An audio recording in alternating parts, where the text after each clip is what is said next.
When Hurricane Irma swept across the Caribbean, help was urgently needed, and the Royal Bermuda Regiment was ready to lend a hand, flying 30 troops into the Turks and Caicos.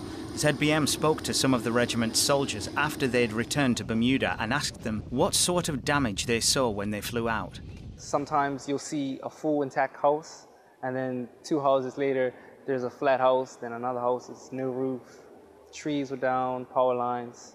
There's a lot of damage, a lot of flooding as well. Commanders said they got to work rapidly, forming 3 immediate response teams, 2 at schools and another at a community college. So what sort of work were the 3 groups doing?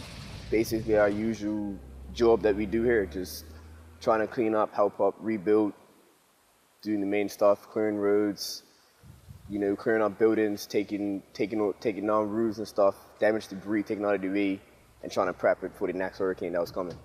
That second hurricane was Maria, but fortunately it did less damage than Irma.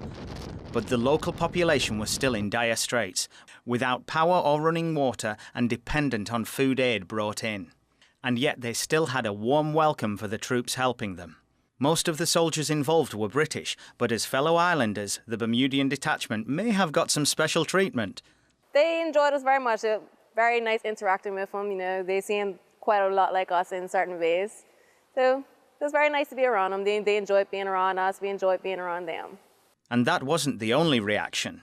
Some islanders were keen to get involved in the work rebuilding the schools and college, among them one young Haitian.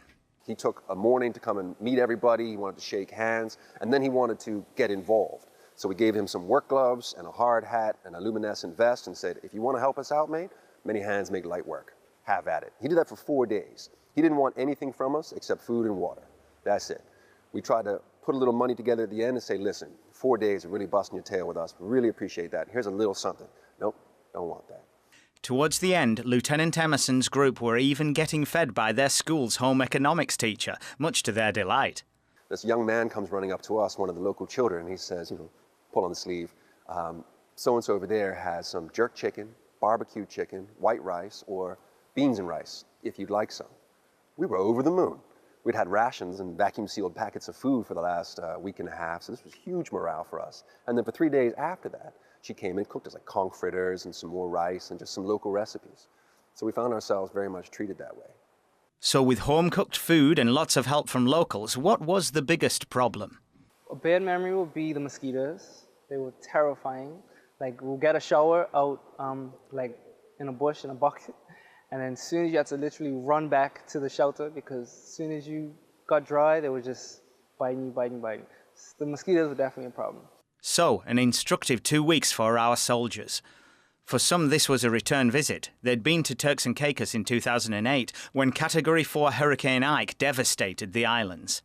They know the rebuilding is just beginning, and it'll take months, if not years, to return the islands to their pre-hurricane state.